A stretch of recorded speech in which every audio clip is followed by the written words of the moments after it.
Muito boa noite a todos. Alegria estar aqui com vocês de novo, coração feliz por podermos estar nós aqui reunidos para compartilhar uma reflexão em torno do Evangelho de Jesus e principalmente porque esclarecida à luz da doutrina espírita, a doutrina espírita que nos permite melhor compreender, que fortalece o nosso entendimento a respeito de tudo aquilo que Jesus nos ensinou. Se para um materialista, todos os ensinamentos de Jesus não fazem sentido, se o perdão, se o amor ao próximo não fazem sentido para aqueles que vivem apenas no plano material e para o plano material, para nós outros, que iniciamos essa jornada de aprendizado e de busca interior, cada vez faz mais sentido, cada dia faz mais sentido todo o ensinamento do Cristo, todo o amor que Ele nos ensinou, toda a caridade que Ele nos recomenda praticar.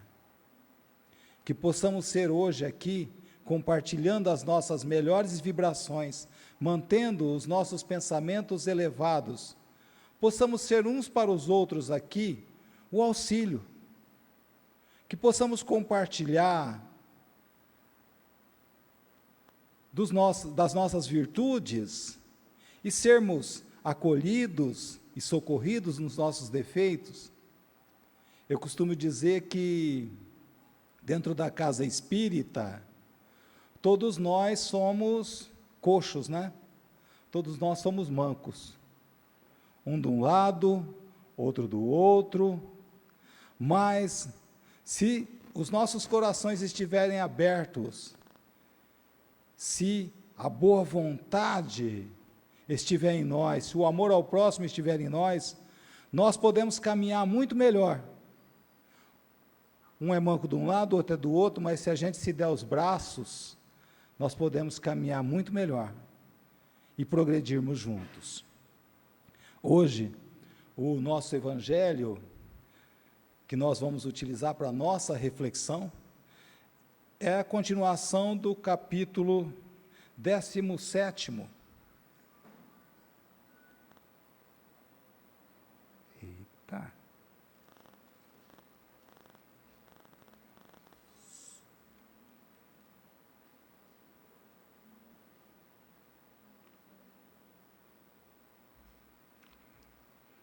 Continuação do capítulo 17º,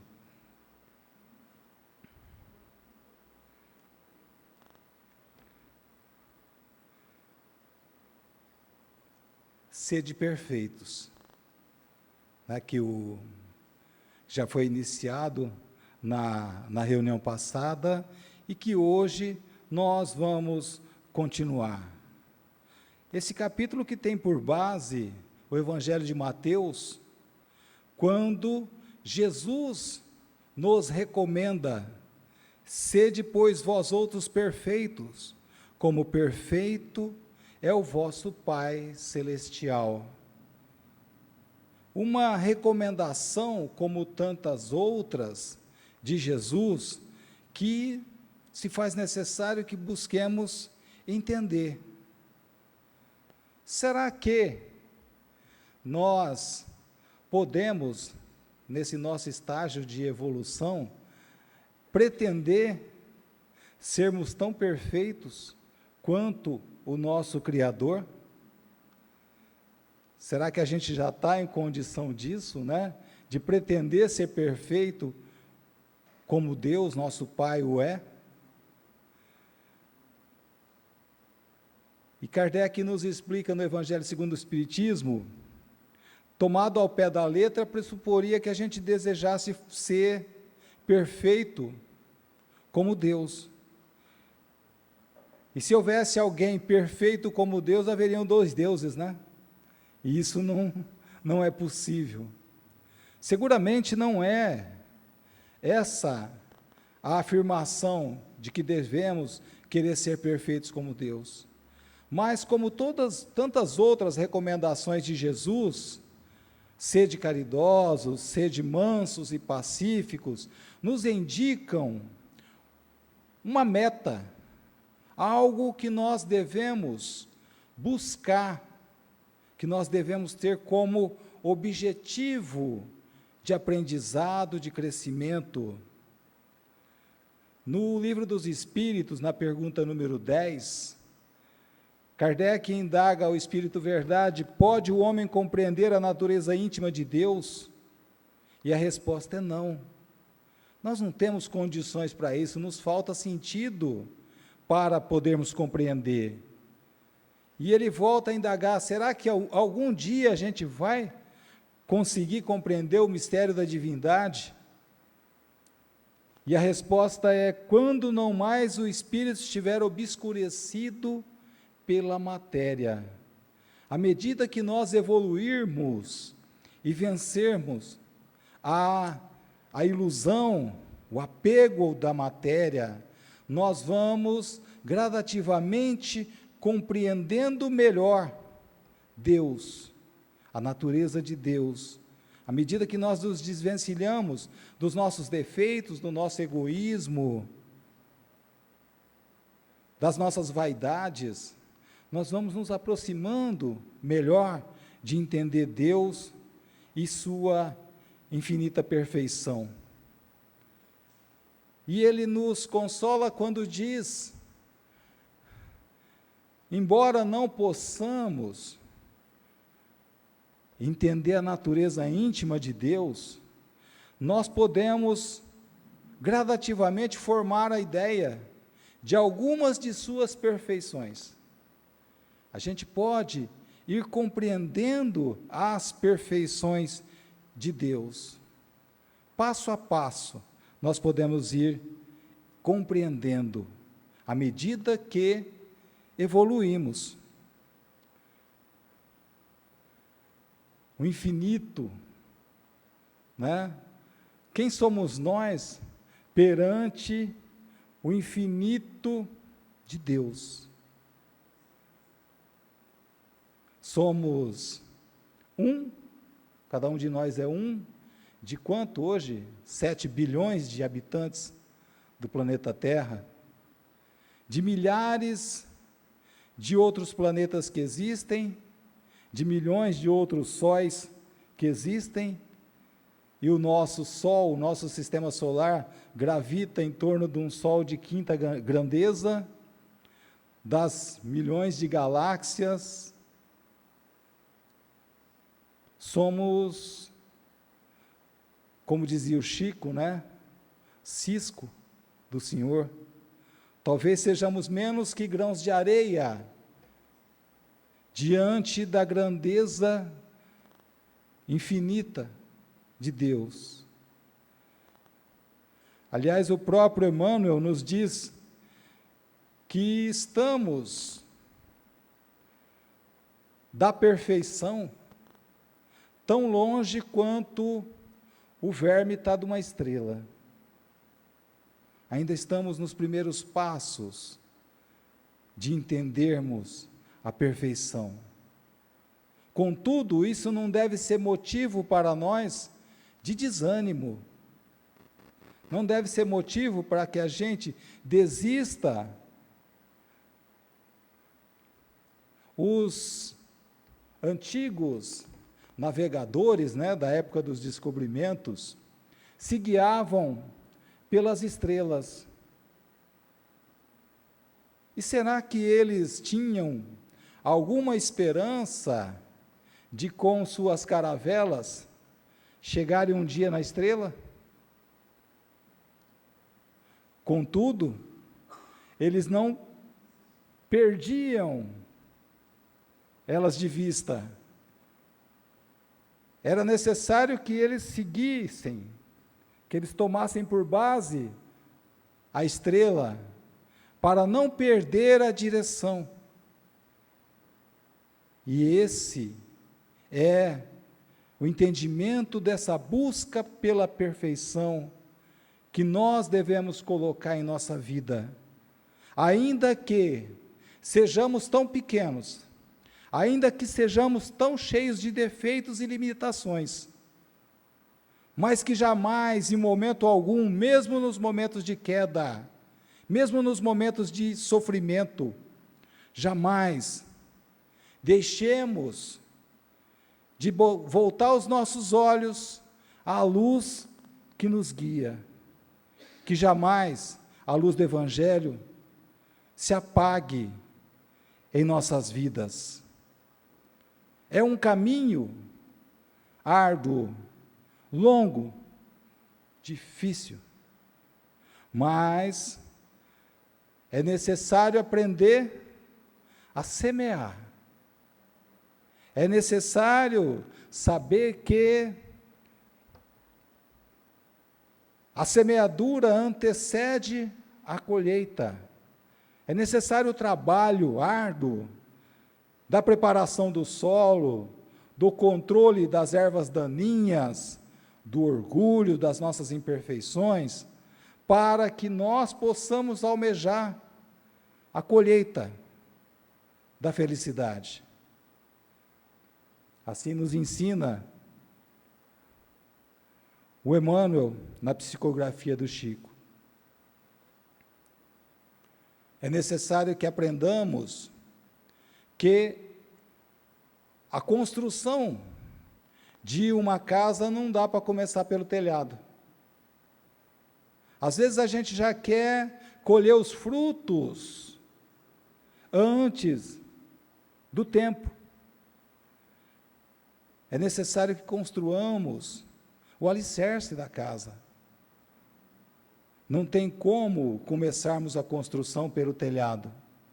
É necessário que a gente construa a casa passo a passo. E isso quer dizer estarmos desenvolvendo cada uma das virtudes, estarmos vencendo cada um dos nossos defeitos e dessa forma nos aproximando da perfeição do Pai, que é o caminho para a nossa felicidade, que é o caminho da verdadeira vida. Jesus, contudo, nos acalma o coração quando ele simplifica essa busca, porque quem de nós aqui, neste momento, não se sente inquietado de pensar, olha, quanta coisa que eu tenho que aprender, quantas atitudes que eu tenho, né? E qual será esse caminho? Onde é que está esse caminho para a perfeição? Está aqui, está em outra religião, está no que alguém diz? Onde está esse caminho?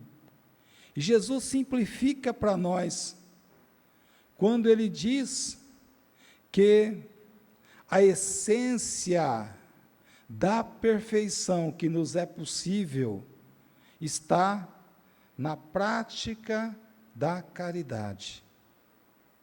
Porque se nós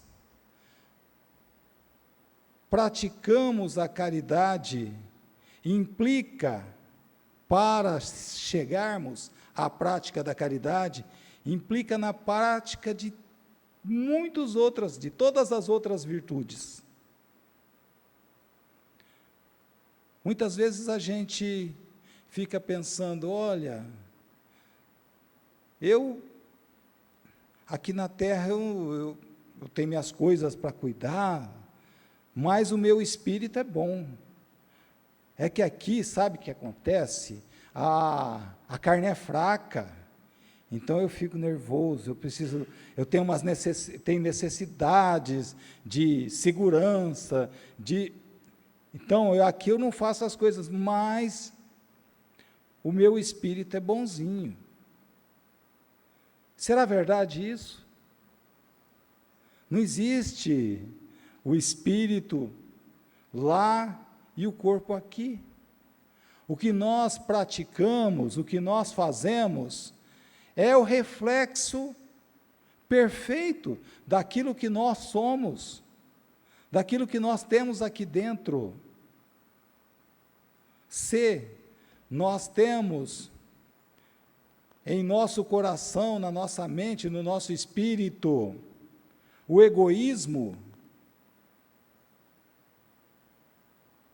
vamos ter facilidade de repartir as coisas, de praticar caridade? Alguém que tem egoísmo no coração, reparte o que tem com o necessitado? Alguém que tem orgulho e vaidade, perdoa a ofensa do próximo?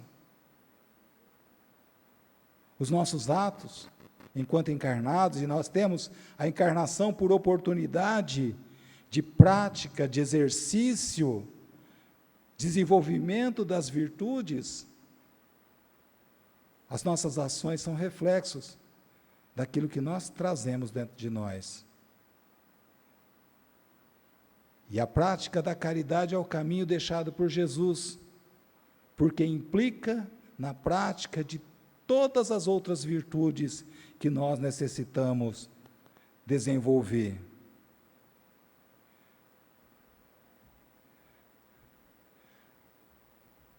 Se nós, ensina o Evangelho segundo o Espiritismo, se nós buscarmos esta perfeição, nós estaremos buscando ser verdadeiros homens de bem. E aqui entendam homens como seres humanos, tá?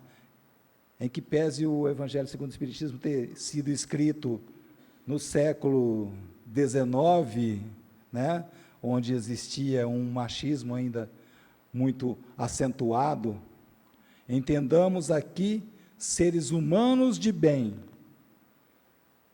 e buscarmos por meta cumprir a lei de justiça, de amor e de caridade. E aí, como, né, quais são as características desse ser humano de bem que nós devemos buscar ser? É o que nos traz Kardec nesse trecho que a gente aborda hoje, que a gente está usando para refletir hoje. Porque o Evangelho segundo o Espiritismo sempre segue aquela sequência, né? O trecho do Evangelho, as explicações de Kardec, depois as mensagens dos Espíritos. Nós estamos nas explicações de Kardec. E ele coloca para nós, a partir de então, as características do ser humano de bem, que são aquelas que a gente deveria ou deve buscar. A primeira é essa que a gente encontra nas recomendações de Santo Agostinho, né? O ser humano de bem se interroga a consciência sobre os seus próprios atos e se pergunta se fez a outro tudo o que desejara que fizessem a ele. Primeiro passo, perguntar para nós mesmos: será que eu fiz mal para alguém? Será que eu estou realmente fazendo ao outro aquilo que eu gostaria que ele me fizesse? E sempre, né, de preferência antes de tomarmos uma atitude, eu vou tomar uma atitude em relação ao meu próximo. Será que isso que eu vou fazer para ele é o que eu gostaria que ele me fizesse? Eu vou falar de alguém, ou eu vou ofender alguém, vou chamar a atenção. Será que isso é o que eu gostaria que ele fizesse para mim?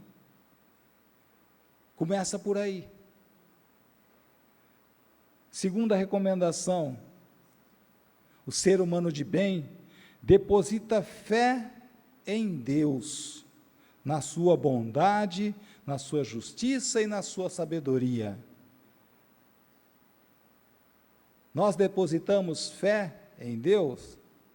Fé no sentido não só de acreditar, mas termos confiança em Deus. Ou será que na primeira dor de dente, a gente se esquece? A gente deixa de confiar? A gente já acha que Deus está sendo injusto com a gente? Ah, meu Deus, por que você me castiga? Já perdemos a confiança na justiça, no amor, na bondade de Deus, no primeiro problema que a gente atravessa? E assim a gente segue. O ser humano de bem tem fé no futuro. E por essa razão, dá mais importância aos bens espirituais do que aos bens materiais. Nós dizemos que os bens espirituais são importantes. O desenvolvimento dos bens espirituais, aqueles que o Evangelho diz que as traças não comem, a ferrugem não corrói. Contudo, vivemos como se não acreditássemos nisso. Vivemos para acumular bens, vivemos para gozarmos de prazeres proporcionados por esses bens, como se a gente pudesse, como se esses bens não fossem somente emprestados por Deus, e a gente depois tem que prestar conta. E vamos lá. O ser humano de bem sabe que todas as vicissitudes, todas as dificuldades, todas as dores, são provas ou expiações. Quer dizer, expiações quando são consequências dos nossos atos passados que a gente está atravessando. E provas são aqueles fatos que atravessam o nosso caminho para nos ajudar a progredir. Eu sempre brincava com o pessoal nosso do centro. Você já viu alguém ficar musculoso sem ir na academia fazer exercício? Sentado no sofá, assistindo televisão, dá para ficar musculoso? Eu estou tentando, vocês viram que não está dando certo. Não está dando certo. E nós queremos nos fortalecer em fé, crescer em perdão, crescer em capacidade de amar, sem exercício. Graças a Deus que Ele coloca em nosso caminho pessoas que nos ajudam a praticar esse exercício, pessoas que nos ajudam a fortalecer a paciência, pessoas que nos ajudam a exercitar o perdão, de maneira que nós podemos nos fortalecer espiritualmente.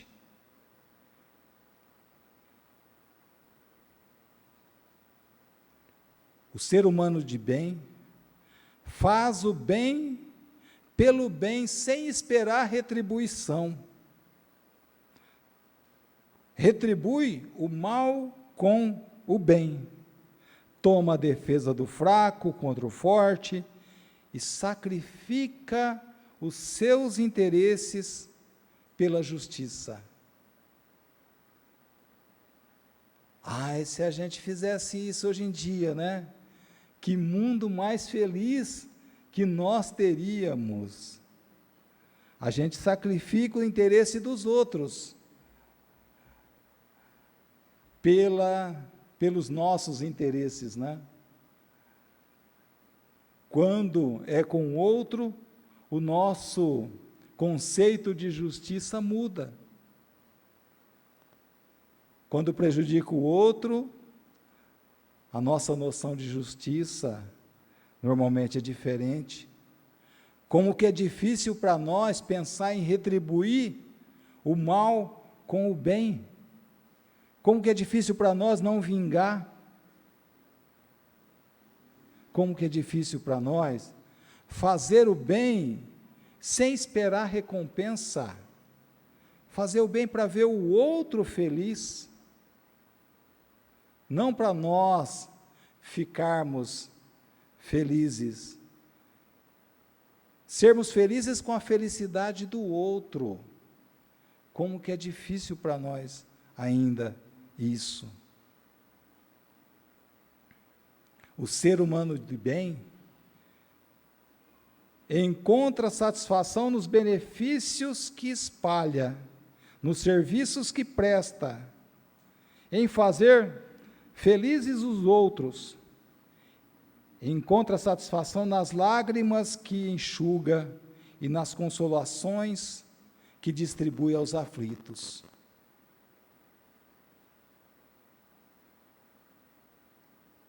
Quem já teve a oportunidade de socorrer alguém, de fazer bem a uma pessoa realmente necessitada e que não pode te retribuir,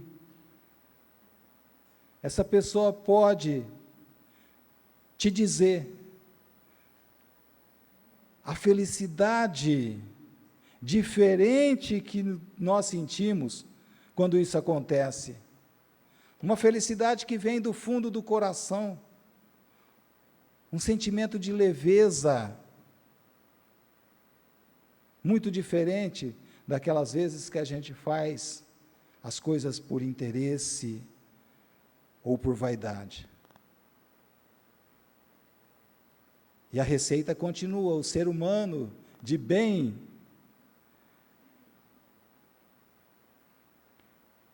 é benevolente com todos, sem fazer distinção de raça, de crença, porque todos os homens, os bons e os maus, são nossos irmãos. Podem estar equivocados no momento, mas são nossos irmãos. O ser humano de bem, em todas as circunstâncias, toma por guia a caridade. Em todas as circunstâncias, se a gente pensar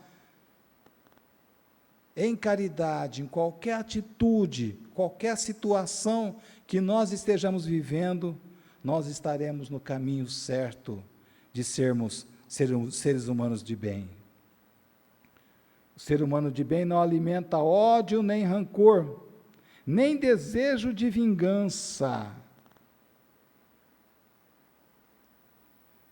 Se lembra que é perdoando que se é perdoado.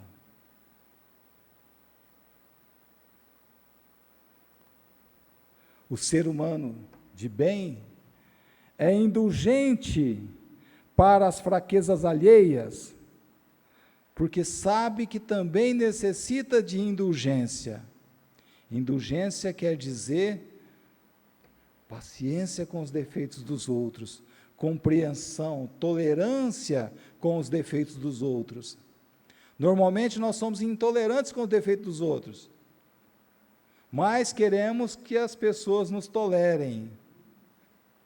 Ou achamos que somos perfeitos e que a gente não faz essas coisas, né? Normalmente, só os outros que têm defeito. A gente não faz nada errado. Não é assim? Mas quando é com os outros, aí a gente já cata a chibata e já quer mandar no lombo dos outros. Não é assim? O ser humano de bem é paciente, é tolerante com os defeitos dos outros. Não se preocupa em julgar os defeitos dos outros. Preocupa-se primeiro com seus próprios defeitos. Estão cansados já? Tá difícil a receita aqui, hein? Essa receita aqui tá. O ser humano de bem não encontra prazer em buscar os defeitos dos outros. E principalmente não encontra prazer em colocá-los em evidência.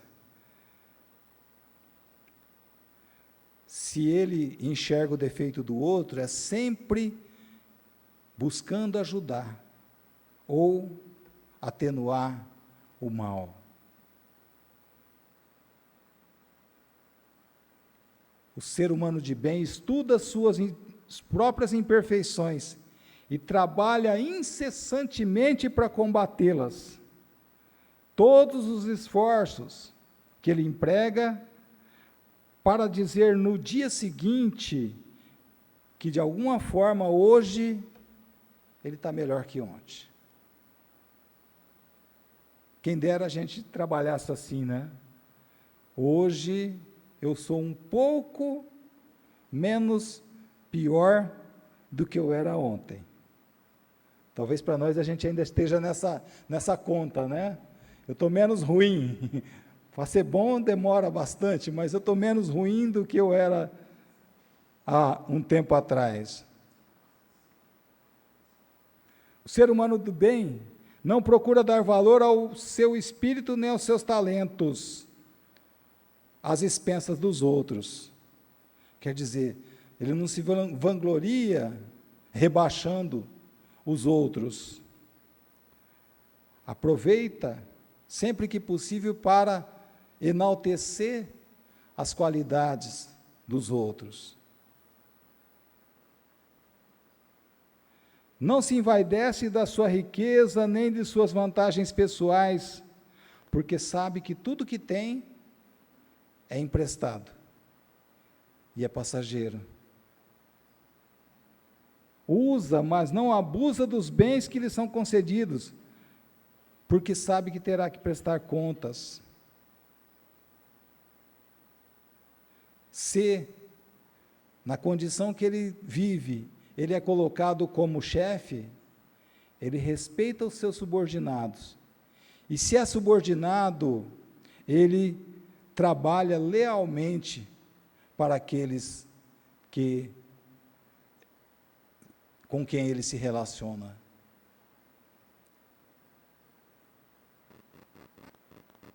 Finalmente, o homem do bem, de bem, o ser humano de bem, respeita todos os direitos dos seus semelhantes, como quer que os seus sejam respeitados.